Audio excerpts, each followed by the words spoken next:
Você está no canal Eu Estudo a Lição com o pastor Samuel Camilo. Hoje é domingo, dia 26 de maio de 2024.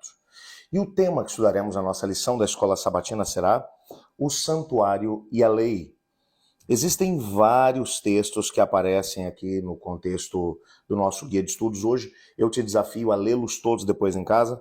Vou selecionar entre eles Apocalipse 11, verso 19, que diz: Abriu-se então o santuário de Deus, que se acha no céu, e foi vista a arca da aliança no seu santuário. Sobrevieram relâmpagos, vozes, trovões, terremotos e grande saraivada. Quando pensamos sobre o santuário celestial, já estudamos na semana passada a respeito desse tema, nós percebemos que a Bíblia vai deixar claro que quando Moisés recebeu ordem da parte de Deus para que ele fizesse um santuário, porque ele iria habitar no meio deles, isso você vai encontrar lá em Êxodo 25, verso 16, o Moisés ele foi orientado para construir o santuário de acordo com o modelo que lhe havia sido mostrado no monte. Ele viu o modelo. Nós não sabemos se ele viu uma maquete, se ele viu um desenho, se ele viu uma figura, se ele viu um vídeo, o que foi que ele viu, ou se ele viu o santuário propriamente. Mas o fato é que a instrução que ele recebeu é que ele deveria construir de acordo com o modelo que ele tinha visto no monte. E Apocalipse capítulo 11, verso 19, vai mencionar que houve determinado momento em que João ele viu o santuário no céu. E ele viu o lugar santíssimo.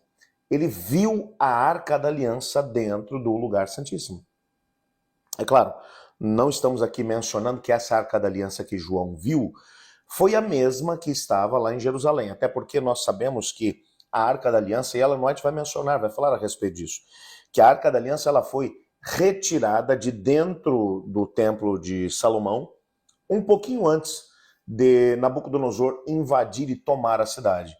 Para que a arca não fosse levada, a arca foi escondida numa caverna e até hoje não se sabe aonde é que ela foi escondida. Mas ela menciona que ela está guardada. Ela está ainda hoje no mesmo lugar onde foi colocada quando aconteceu essa situação da tomada de Jerusalém. Então, não é a mesma arca. Essa arca que existiu aqui na Terra, que existe, que está guardada em algum lugar, foi feita de acordo com a cópia daquela que existe no céu. Então, a Arca da Aliança era nada mais nada menos do que uma caixa feita de madeira de acácia e ela era recoberta com ouro. Dentro dela foram colocadas algumas coisas. Estava um pote com o maná, a comida que Deus havia dado para que o povo pudesse se alimentar durante os 40 anos que peregrinaram pelo deserto. Deus não queria que o povo se esquecesse disso, então tem lá um pote com maná.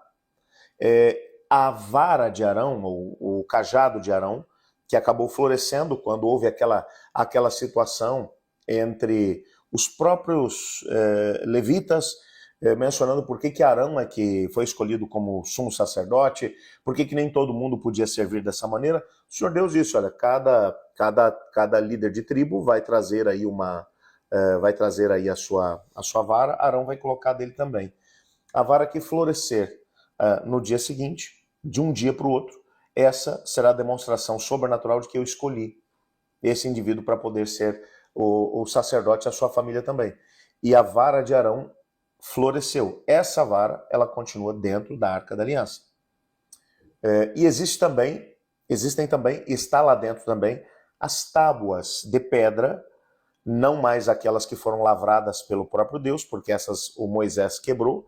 Deus disse para ele que ele deveria agora ele mesmo lavrar duas pedras, e nelas, com o próprio com o próprio dedo, Deus escreveu os 10 mandamentos. Então, é isso que tem na Arca da Aliança. Em cima da Arca da Aliança, uma tampa também de madeira feita ou recoberta com ouro, 2 anjos esculpidos também em ouro, um de frente para o outro, e no meio, entre esses 2 anjos, um brilho sobrenatural, que era a Shekinah, a glória visível de Deus.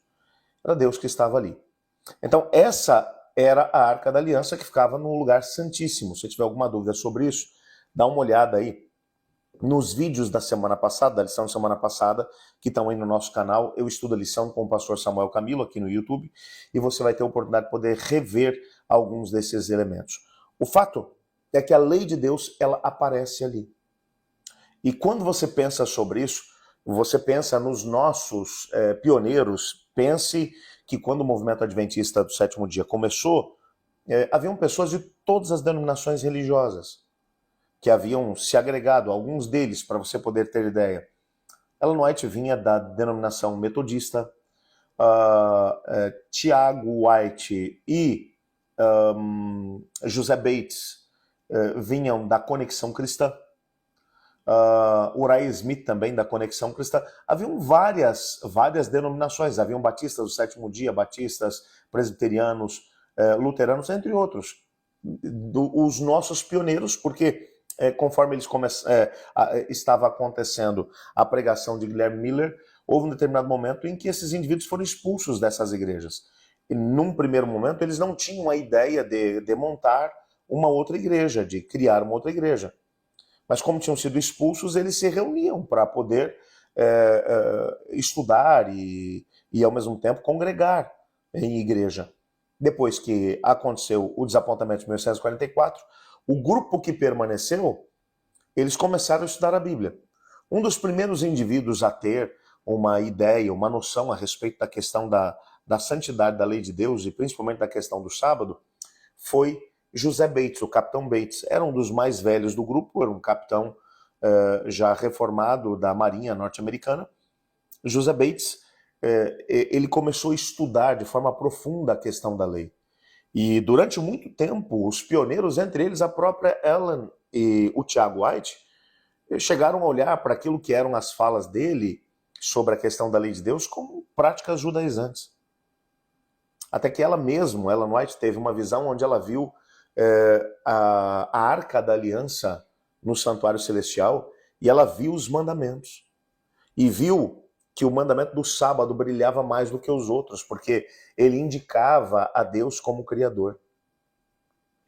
A partir desse movimento, ela e Tiago começaram a estudar, num primeiro momento, os panfletos que o José Bates havia criado, havia elaborado, e agora um grupo de estudiosos começou a se debruçar em cima do tema, para tentar entender por que a lei era tão importante. E textos como esse, de Apocalipse 11, 19, ajudaram demais a fazer com que a igreja entendesse a importância da lei de Deus.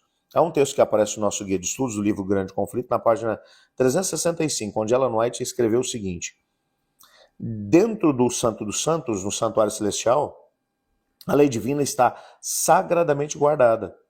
A lei que foi pronunciada pelo próprio Deus, em meio aos trovões do Sinai, escrita por seu próprio dedo nas tábuas de pedra, a lei de Deus que se encontra no Santuário Celestial é o grandioso original do qual os preceitos inscritos nas tábuas de pedra, registrados por Moisés no Pentateuco, eram uma cópia exata. Os que chegaram à compreensão desse ponto importante foram levados a ver o caráter sagrado e imutável da lei divina. Fantástico isso. Ellen White aqui está dando uma informação super importante. Ela está dizendo que aquela lei que foi promulgada no Sinai, lei essa escrita com o próprio dedo de Deus, aquilo que está nas tábuas de pedra, que está dentro da Arca da Aliança, escondido em algum lugar lá no Médio Oriente, é uma cópia da original que está na sala do trono de Deus, na Arca da Aliança original que está no céu. Esse tipo de coisas fez com que os nossos pioneiros entendessem a santidade da lei. Eu repito aqui o conceito que eu mencionei na lição da semana passada e também na lição de ontem. A lei de Deus ela não foi dada com o propósito de nos salvar. A salvação é pela graça mediante a fé. Mas uma pessoa que foi salva pela graça mediante a fé, ela vai ter o Espírito de Deus vivendo dentro dela. E o Espírito Santo vai escrever a lei de Deus no coração. Então a lei de Deus, ela não foi dada para nos salvar, mas foi dada para que nós tenhamos claro diante de nós qual é o propósito de Deus. Deus quer nos transformar à sua imagem e semelhança. E a lei de Deus é o resumo daquilo que é o caráter de Deus. Deus quer que sejamos assim. Então não estamos falando de salvação, estamos falando de crescimento em Cristo, estamos falando de desenvolvimento do caráter à semelhança de Deus. Bem, amanhã nós vamos aprofundar um pouco mais nessa temática e o tema que analisaremos será a imutabilidade da lei de Deus. Antes de podermos analisar isso, entretanto, eu gostaria de convidá-lo para orar comigo. Obrigado, Pai, por sabermos que a Tua lei nos dá estabilidade, nos mostra o grande ideal proposto para cada um de nós. Ajuda-nos a podermos viver Seus preceitos e a crescer cada dia mais, para nos tornarmos cada vez mais parecidos contigo. Pois em nome de Jesus que oramos. Amém. Eu estudo a lição? E você?